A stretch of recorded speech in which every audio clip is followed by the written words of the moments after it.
Well, here we are in Pleasant Valley, New York, and today we're going to learn how to make homemade pizza with my mother, Josephine Andrews. Joe Andrews, sorry. Andrews. All right, okay, take two. How are we doing today? We're doing wonderful. Doing wonderful. You're going to show us. Nervous, but that's I know, you're a little nervous. I'm We not haven't done used this. to being, I know you're not. But making pizza on camera. But you know what happened? We put a picture of your pizza on Facebook a couple of weeks ago, and hundreds of people commented, and they wanted to know the recipe. All right. So what's the first step? What do you do first? First step I am going to do is put some yeast into a cup, tablespoon and a half, kind of. Okay. See, there's no real. And then I add warm water. Yeah. Kind of feel it with your hand. When it gets a little warm, you just put that in there. Was that about a cup? That's about a cup. Kind of stir it up a little bit. How much flour? Now we're going to start with 2 cups. Okay. Usually in the KitchenAid, no more than 3. Oh yeah, that's because it can't handle it. Can't handle it.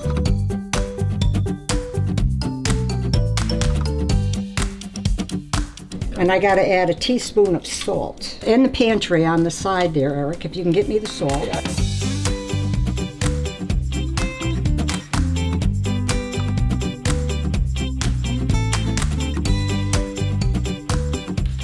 Then I just put this down and mix that all a little bit. Let that kind of incorporate into the flour.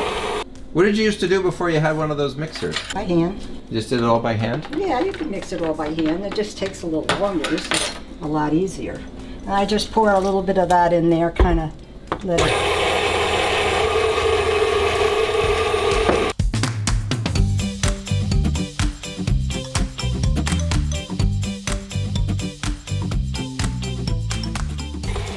Add a little more flour.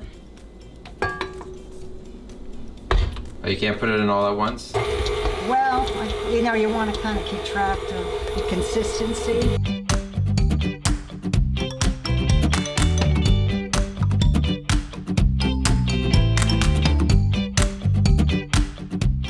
That's it. With 3 cups, you could make 1 pizza with a thick crust, Yeah, or 2 pizzas with a thin crust. with a thin crust.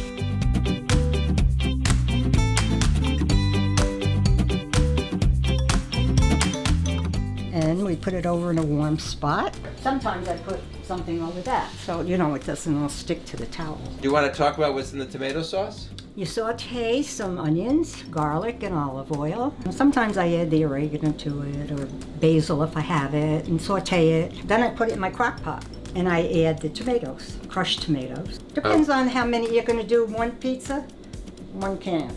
You don't want it watery, you want it a little thicker. So this is what's going on in the crock pot then, right? Yeah. So there's no meat in there for tomatoes. I did put some meatballs. Oh.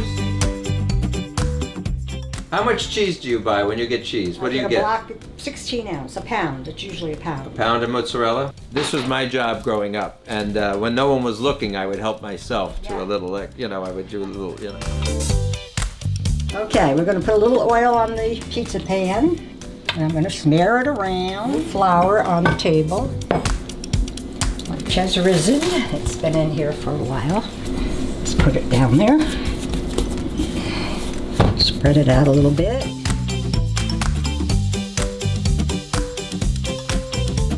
Once you get it to a reasonable size that you can handle, you just put it into the... So you don't throw it around like they do on television? No, I don't take any chances like that. No.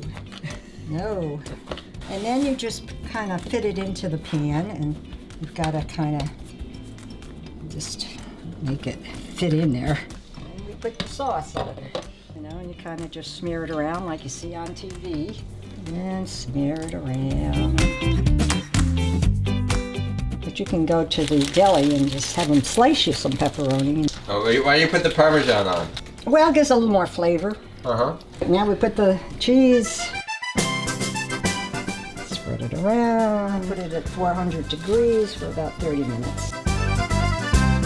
And then we just wait for the oven to get hot. I'll just sprinkle a little olive oil over it. That's what my sister does.